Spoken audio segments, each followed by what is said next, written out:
Okay, there are three rules of thumb that we're going to be using for housing. And the first one is that you should not spend more than 1 week's gross income for monthly housing costs.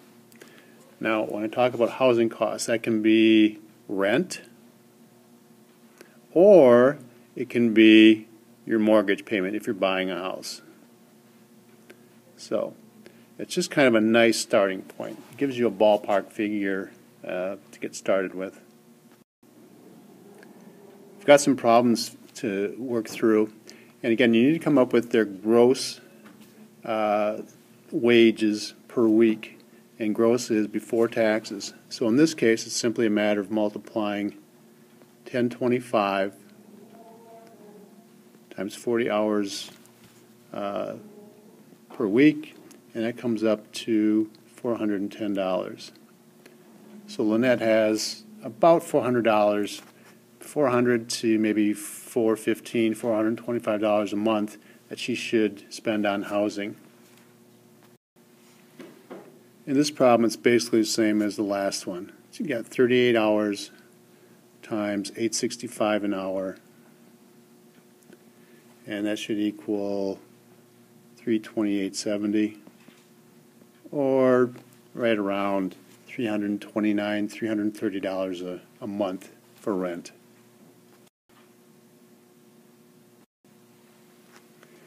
Okay, in this problem, we know that Joy makes $26,500 per year, and there are 52 weeks in a year, so all you need to do is divide the annual salary, $26,500 by 52, and it comes out to about $510. So Joy can easily afford, the $500 range. Okay, in this problem, we're going to combine Jamal and Katie's earnings. And so Jamal makes $940, works 35 hours a week, so $940 times 35 comes to $329. Katie earns $770 bi-weekly. That's every 2 weeks. So if you divide 770 by 2, that equals 385. Combine the two, or add the two together, it comes out to 714. Now, in a situation like this, you certainly can afford 714, but in today's economy, or any time really, I'd try to find some place that maybe you can live off one person's salary. In case one person loses their job, it won't be so traumatic. Okay, here's another situation where there's two people. If you combine the $575 that Diane makes per week plus her husband's salary, again $32,400, divide by 52 will give you $623. Add the two together, you come out to $1,198, or about $1,200 a month. Do you want to spend $1,200 a month? No. Can they afford it? Yes. Take half that, and you'll be able to save a lot of money. Okay, here we've got two people that are sharing expenses. So let's do Tracy first. So 380 times 35 equals 133, plus the $200 in tips comes out to 333, and then her roommate Diane makes $1,676 per month. So if we divide 4 into 1676, that comes out to be about $419. So if you add those two together, you end up with $752. So they can afford something in the $700, $750 range. Now here's an example I'd like to share with you though. Actually, a more accurate number for the number of weeks in a month is 4.3. If you divide 4.3 into 1676, you end up with 390. I'm rounding up a little bit.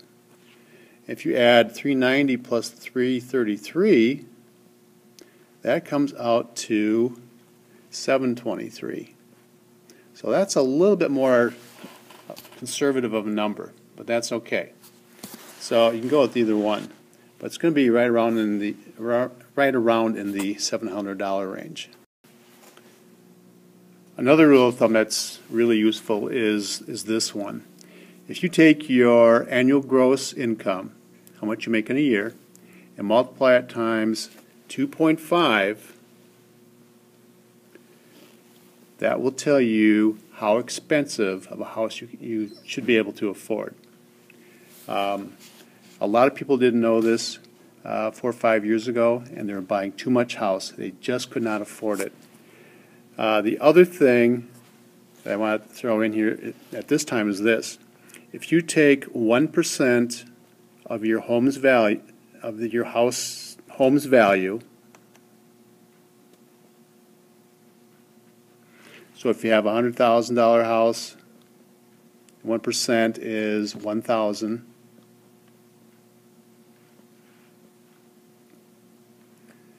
That will tell you how much it's going to cost you, not including your mortgage payment, but how much it's going to cost you to live there per month.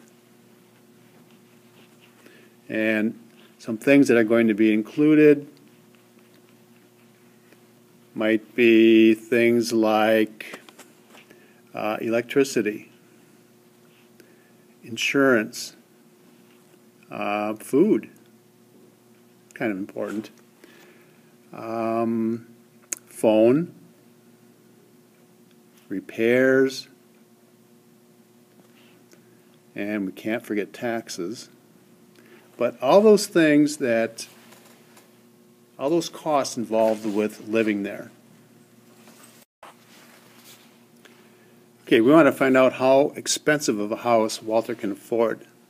We know he makes $2,400 a month, so $2,400 times 12 is $28,800 times 2.5 will give us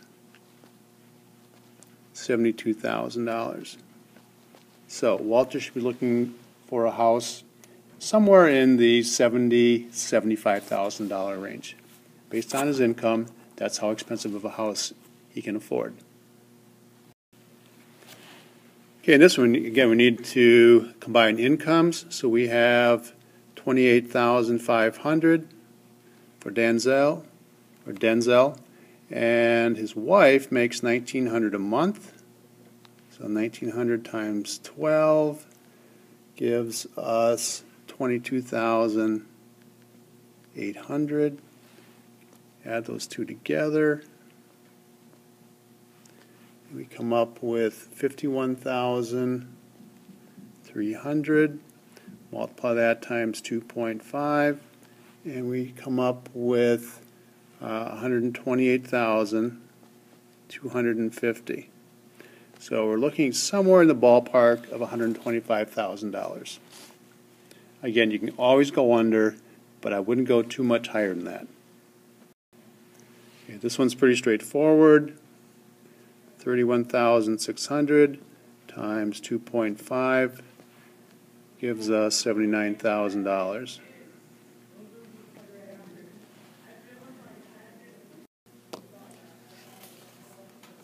Okay, Fung has two jobs here, so we know he makes $23,600 working as a stock clerk. He's got a little job on the side, so $18 an hour times 10 hours is $180 a week times 52 weeks gives us $9,360. Let's add those two together, and that gives us $32,960. Multiply that times 2.5.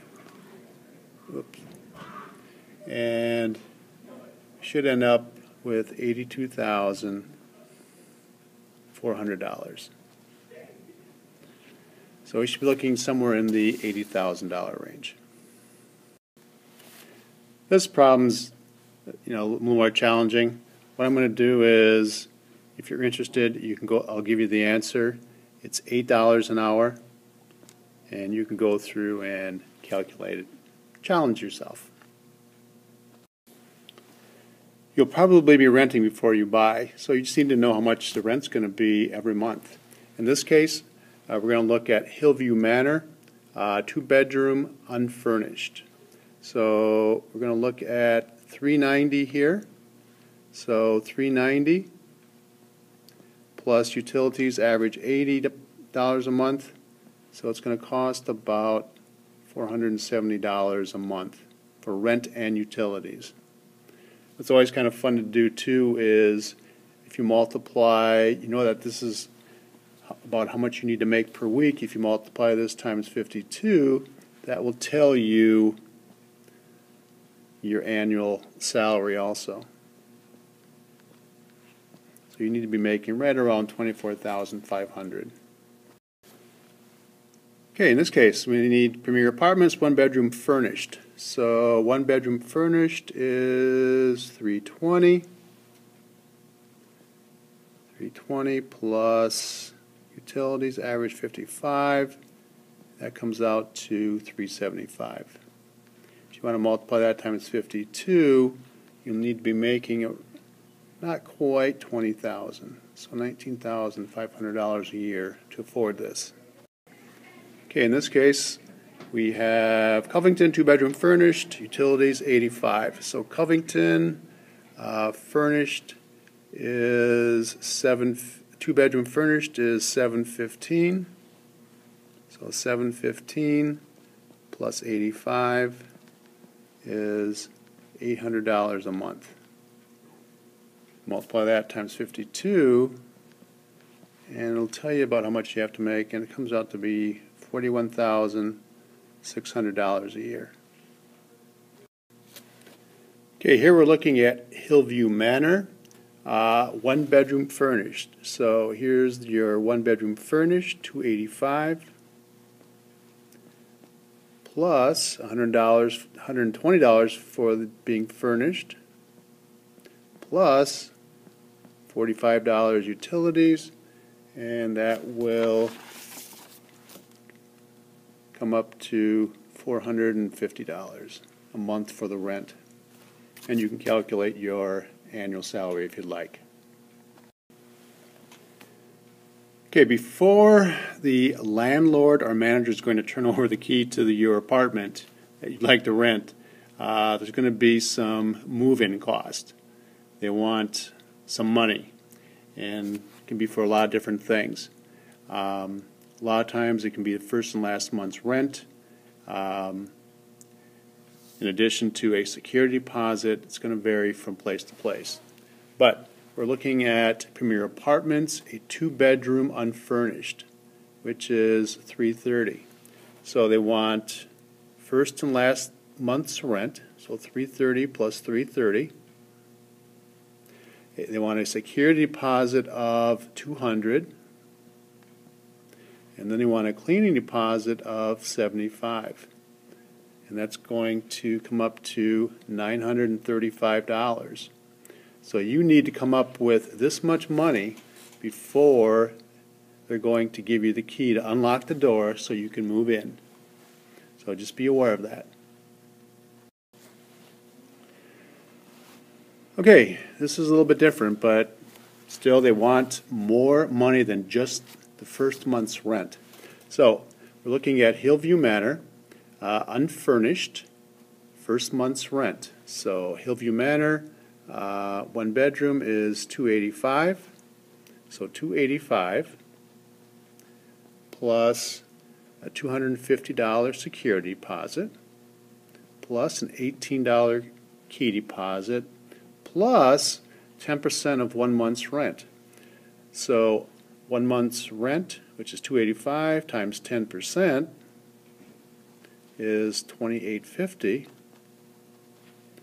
So tack that on, and it will cost you $581.50 to move into this particular apartment.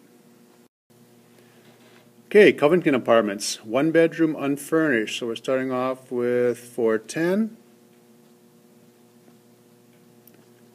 plus a security deposit of $200. By the way, with a security deposit, if you don't damage the place, you'll get that back when you vacate or leave. And then there's a $20 association fee, and that comes up to $630. So just be aware, move-in costs can be kind of expensive. It's going to vary from place to place. Here's a problem you can play with on your own. All I'm going to say, I'll give you the answer. It should end up to be about between 25 and 26%, which is typical. So he's not overspending. And here's a little bit of a challenge, and all I'm going to say is it's Brookside Way. You can go through and calculate how I arrived at that answer.